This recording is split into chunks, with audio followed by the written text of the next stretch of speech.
Il sera très ému, comme d'autres catholiques, de voir, une fois rentré en France en 1909,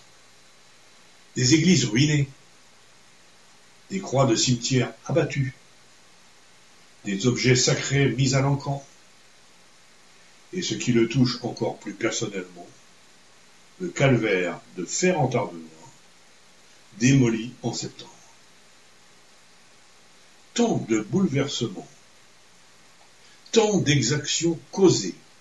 par ce que Millerand appellera le régime abject, peuvent laisser indifférent un public français d'aujourd'hui, dont un récent sondage réalisé il y a peu nous apprend, entre autres faits surprenants, que si 64% se disent catholiques, seulement 62% se reconnaissent chrétiens et 36% croient que Jésus est le Fils de Dieu. À l'époque des lois d'expulsion, de la dissolution des congrégations, voire de la séparation de l'Église et de l'État, il en va tout autrement. Force donc est de constater que toutes ces démarches individuelles de conversion ou de retour à la foi allaient dans le même sens, aboutissaient au même but, et ainsi considérées d'ensemble, elles ont eu une importance historique, intellectuelle et spirituelle qui dépasse de beaucoup chaque cas particulier. Toutes ces conversions individuelles de poètes, dont nous avons examiné, faute de place, que celles de Verlaine, de Claudel, de Jabe, de Mac Jacob, confluèrent en un seul courant, celui qui porta jusqu'au-delà de la Première Guerre mondiale une large part de la littérature française, de la poésie française, à revenir à la foi catholique qui fut celle de ses origines. D'une certaine façon, la poésie catholique de Verlaine à Péguy est donc le produit d'une histoire. Peut-être serait-il plus juste d'affirmer que les poètes ont inséré leur lyrisme dans une vision à la fois personnelle et universelle de l'histoire, de l'aventure humaine, dont le sens est chrétien. Et comme l'a bien souligné Claudel, il fallait un certain courage aux poètes pour oser se réclamer du catholicisme en ce temps où, écrit-il à Gilles en 1912, quand l'anticléricalisme du début du siècle n'était pas encore apaisé, ces gens traqués, insultés, se trouvaient chaque jour dans la situation d'un fils qui voit cracher à la face de sa mère. Trompés aujourd'hui par le succès de la poésie catholique dans l'après-guerre, on pourrait être tenté de croire a posteriori que ces croyants ne le furent que pour des raisons utilitaires, cherchant un cadre unitaire approprié à leurs besoins d'expression lyrique. Ce serait, à notre avis, une erreur d'appréciation injuste. Leur poésie est totalement catholique parce que leurs convictions, alors à contre-courant d'une opposition ouvertement déclarée, sont catholiques. Ainsi en est de leur inspiration, dont tous sont convaincus, avec Claudel qui a su s'en faire le théoricien, qu'elle est d'ordre divin, surnaturel, qu'elle tire son origine non des arcanes complexes de la psychologie et de l'inconscient freudien, mais de la troisième personne de la Trinité, l'Esprit Saint, dont tout chrétien a appris, dans tous les catéchismes de tous les saint-Aignan, qu'il prodigue ses 7 dons depuis la Pentecôte au moment du baptême. Certes, la théologie enseigne qu'il convient de distinguer l'inspiration proprement dite du prophète, du prêtre et du saint, de l'assistance spirituelle dans l'exercice des activités créatrices comme la poésie. Nous n'y avons peut-être pas assez insisté, mus sans doute par la force de conviction enthousiaste de poètes,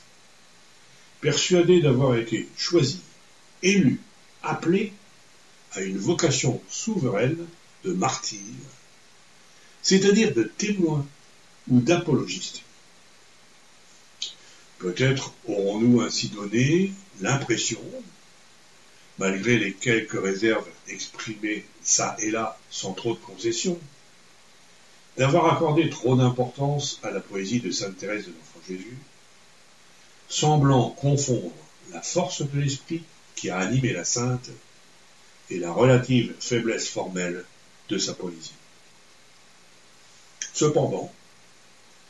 quand une telle personnalité qu'au moins 2 papes ont considérée comme la plus grande sainte des temps modernes compose des poèmes, il est inconcevable que quelqu'un qui se donne pour tâche d'analyser la poésie catholique ne s'y attarde pas, au moins pour tenter d'expliquer la vogue actuelle que cette poésie mise en musique connaît dans le monde catholique. Du reste, la poésie catholique, de l'avis même des poètes, vise moins au plaisir du compositeur ou à celui du lecteur qu'à une haute mission de célébration. Toute la philosophie du poète Claudel aura été de montrer que la poésie est un art de poiein, de faire, de créer, à l'instar du Dieu créateur. Quand le poète catholique tend toutes ses forces intellectuelles et spirituelles à la glorification divine, il entend reproduire l'acte divin de création quand Dieu, par son Verbe, avec la majuscule,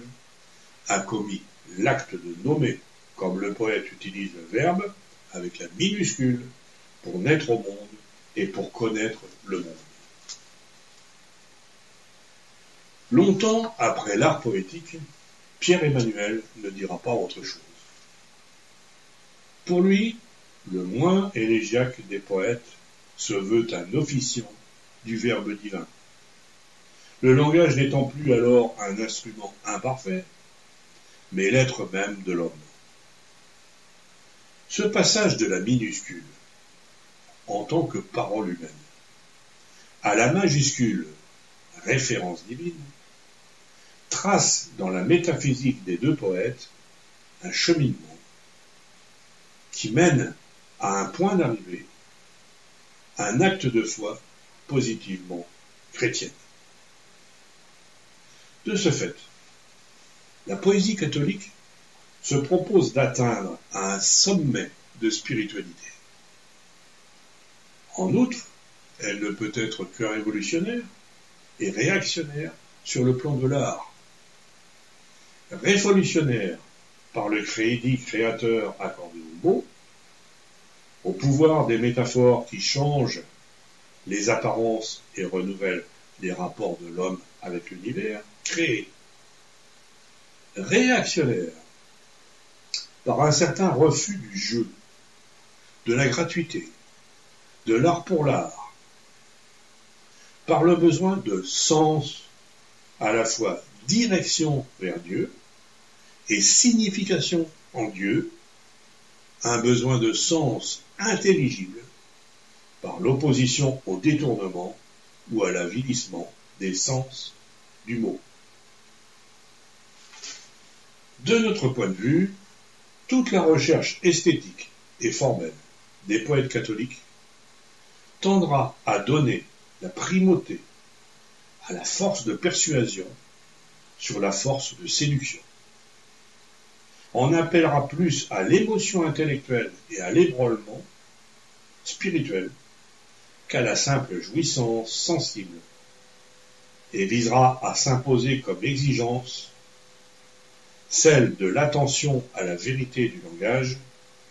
c'est-à-dire à la vérité livrée par le Verbe avec un V majuscule.